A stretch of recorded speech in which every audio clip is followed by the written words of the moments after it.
So a week ago, Sunday, the Old Testament lesson was about Jacob crossing the river. And I'm continually haunted by a couple of the phrases in that Old Testament lesson where Jacob wrestles with God, or God's angel, and then at the end, Jacob says this: "I have seen God face to face, and I am still alive."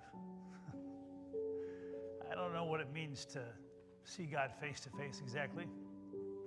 In fact, I mentioned that passage yesterday in my sermon, and as one of you was leaving church, they said, "Don, you seem to be limping a lot lately." And I said, "Yeah, I wrestled with God and I lost." So I wrestle with God in my own way, and maybe you do too. I certainly don't wrestle with whether or not God's alive. I believe in God's presence more than ever. But I sometimes wrestle with what God's will is and what God's ways are and what life means and why life is so unfair and unpredictable. You know, many of you have been so kind because our son Aaron is cancer-free. And, people say, well, thank God for the power of prayer. And I'm grateful for that. But then I wonder, my son is cancer-free, and one of you has someone going through cancer, and they're not cancer-free. And I don't believe that God's will is that he chooses one person over another. I don't think that God directs that kind of stuff. I mean, God gives us life. God is in life. He's in every step we take. But God doesn't control everything. Cancer, war, violence, the unpredictability of life. It's just not the way it is. So yes, I wrestle with God every single day, and I guess that's kind of good. But in that wrestling match, I know that wherever my day goes, wherever your day goes, that somehow God walks in the middle of that journey and nourishes us and strengthens us. So yesterday, about 15 of us went to the Illinois Veterans Home, and we played bingo with the vets. It's an amazing place, the Illinois Veterans Home. It's a safe haven for the men and women who have served our country and can no longer be taken care of by their families. And most of the men and women that were there yesterday were Vietnam vets and some Korean War vets. And we just played bingo. We gave away over $1,500 in singles. We played like if you win here, then this person next to you wins, the person next to her wins, the next person wins, and we were just throwing around singles like it was, there was such joy. And 3 of the guys that went with us are veterans.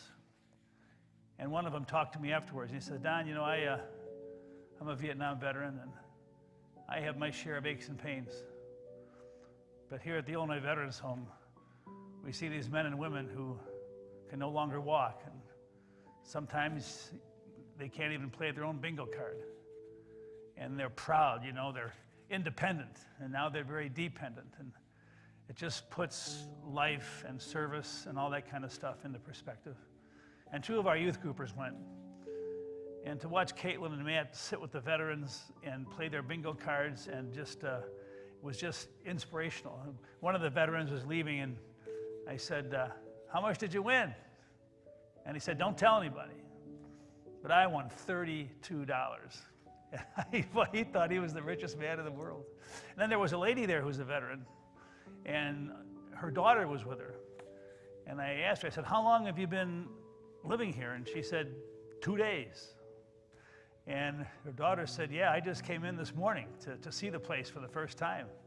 And she said, "Is it always like this? I mean, what an initiation to the Illinois Veterans Home." And I said, "Well, no, I can't guarantee it, but we will be back." And I thought about service to our country, and I thought about what it means to live in this land where so many people have done so much, and we all can't be veterans. But these men and women, I guess, in their strength and fragility, reminded me that there's lots of ways in which we can serve our country. We can serve it by being kind, by being good to each other, by saying thanks, by going the extra mile, because so many men and women have served our country so that we're free to get up and take care of our families and do what we have to do each day.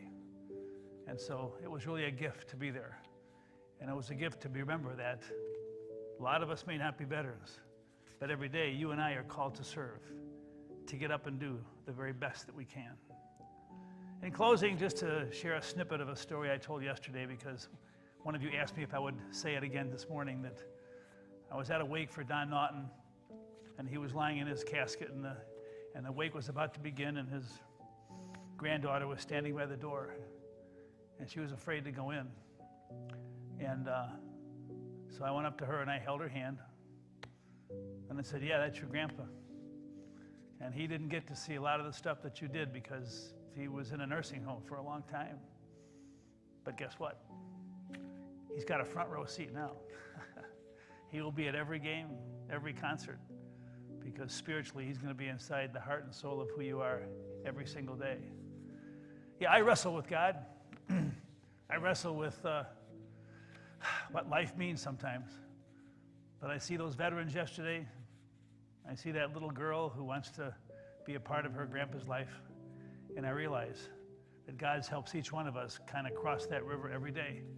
We just need to step back and enjoy and be nourished by that spirit that is sometimes unpredictable, but it's always there. God bless you, and I will see you on Wednesday.